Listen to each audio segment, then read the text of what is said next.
Hey everyone. So I want you to take a look at the image you see behind me on the screen. It's an image of two clocks. But do you see anything more than just two clocks? Perhaps these clocks might represent some sort of artwork, maybe a sculpture. Or perhaps they might represent maybe two bodies, maybe two queer bodies. Whatever you may see or may not see, I want you to hold on to this image as I'm going to return to it later on in my presentation. Now, I want to talk about sculptures, and what comes to mind when I think of sculptures is something from either antiquity or from the Renaissance, like Michelangelo's David, right? This looks super familiar. But what we might not consider so familiar is Donatello's David, the image on the right.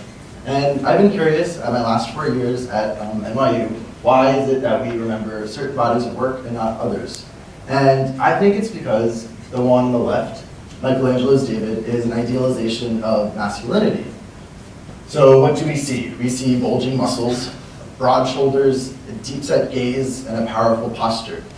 On the other hand, Donatello's David is a bit more effeminate. It's a little bit queer. Now, this underscores that gendered arrangements are so familiar to us that they can seem part of the order of nature. Belief that gender distinction is natural makes it scandalous when people don't follow this pattern, as the artist has noted.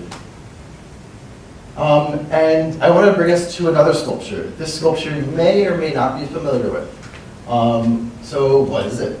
It's a urinal placed on its side and signed by the artist and put into a gallery space and deemed art. Okay, this is interesting to digest, but let's walk through it really quickly. So it's called Gallatin, and it's a work of art done by Marcel Duchamp. Now, what Duchamp was trying to do is he wanted to highlight how in the past, retinal art was always a privileged form of art.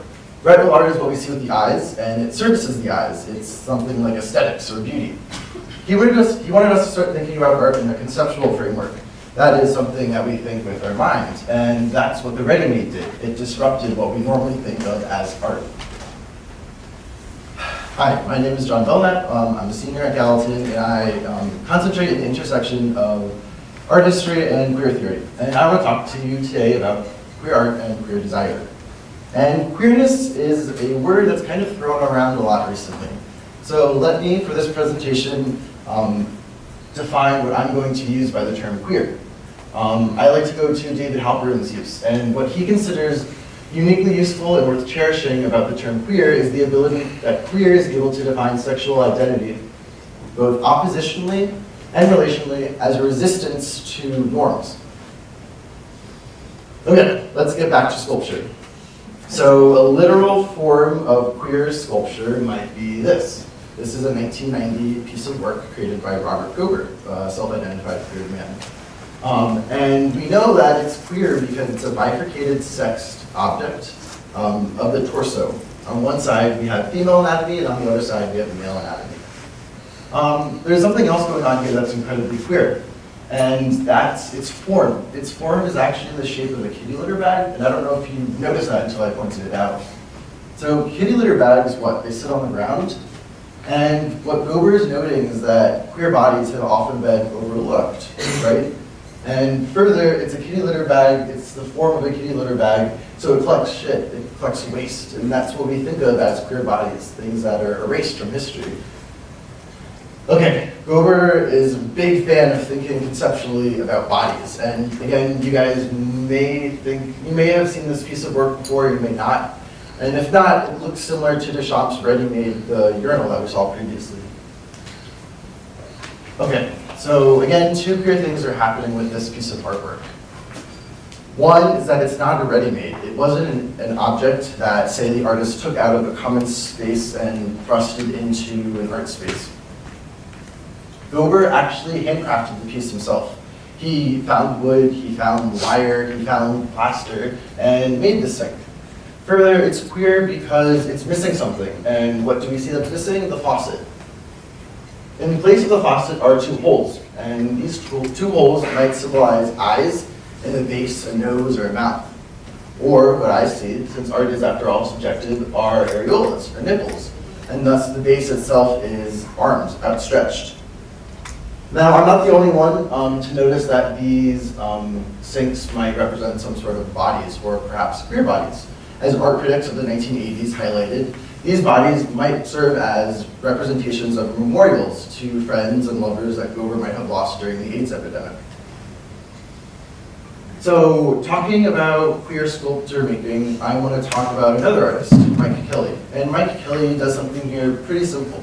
He takes the material of yarn and makes a sculpture out of it. But Mike Kelly is a straight man.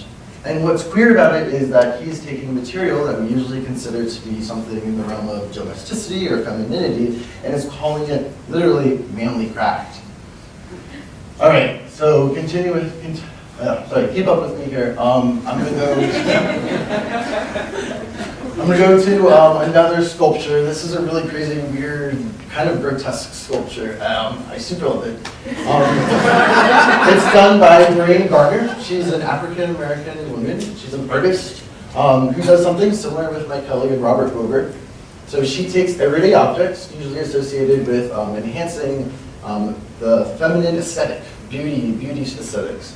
So here we have pearls, we have a weave, we have a gold chain, Swarovski crystals, and hairpins. And what she's doing is she's queering what these objects are used for. They usually enhance beauty. Instead, she's queered it because she's made it kind of grotesque. If anything, these three artists underscore something pretty important, that being a man or a woman, or whatever gender you may or may not identify with, is not a predetermined state. Rather, it's a state, something that's a becoming, it's a condition actually under construction. Okay, this is a really interesting sculpture. So what is it? What do we see here? It's a light blue box, and on the perimeter we see light bulbs. What's missing though? This is a stage, right? We can see that, and what's missing is what? A human body. I love this piece as well. It's really interesting. It's a piece done by Cuban-born Felix Gonzalez-Torres, a queer man. And how it works is that for a certain period each day, a go-go dancer walks into the gallery on his Walkman or on his iPod, listening to music, goes on top of the stage and dances. And he's not necessarily dancing for the other art objects in the room, nor is he really dancing for any of the gallery attendees.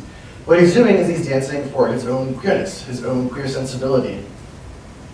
And further, he's dancing for all of the queer bodies who have been erased in the past. And it's this idea of past, of talking about temporality and spatiality, that now I turn to a broader definition of queerness. And today, queer studies is really essentially a commitment to anti-normativity at large. And you can see how the list has drastically expanded. So on this next sculpture, I'm going to talk about one of queerness's new projects, the post-human. It's kind of interesting what's going on here. Again, a sculpture that looks a bit alien to us, a little different, and it's a 3D printed polychrome sculpture of DJ and artist Juliana Huxtable. It should be noted that it's not done by Juliana herself. Rather, she offers her body to be 3D printed by her artist friend Frank Benson. So what I find extremely important about Juliana Huxtable here, she's a trans woman of color, is the way that she holds on to this pedestal. Do you guys see that? All right, so remember when I showed you the images of Michelangelo's David and Donatello's David? Those sculptures, when we think of sculptures, they're usually right thrust up because of the pedestals. But what Gober did is he put a queer body on the ground because queer bodies are often overlooked. Juliana, she's clutching the pedestal and reaching out to us saying, I'm here and I'm valuable, but I'm different. I'm a queer body. So what I want to propose to you all today is to think critically about your bodies and critically about the way that you interact with everyday objects. In fact, we all might be in one way or another queer. Now, I don't say this to undermine or erase the innate privileges that certain bodies have over other bodies. Rather, I just want us to think about how our bodies work. So let's return to the first slide, these clocks. So this sculpture entitled Perfect Lovers is done again by Felix Gonzalez-Torres. Just as we know, if these two clocks are pushed up next to each other, eventually they'll fall out of sync. So what Felix Gonzalez-Torres did is he's making a note to time, the passing of time. So these clocks, they operate as a double portrait, both as a self-portrait as the queer artist and a portrait of his lover. So each of the clocks represents one of their queer bodies. Unfortunately, the year 1990, the year that this was presented to a gallery in museum space, Felix Gonzalez Torres lost his lover due to AIDS complications, right? We talked about how these clocks will eventually fall out of sync with one another. And several years later, Felix himself passed away due to AIDS complications. Now, I don't want to leave you all here on a bitter or depressed sentiment. Rather, I want you to think excitedly about these clocks, and each time you see these clocks or see any type of clocks. As I said earlier, the Posthuman is a new project within queerness, and what Felix Gonzalez Torres did, as well as for his lover, is he's made these queer bodies, these clocks, live on forever into infinity. Thank you.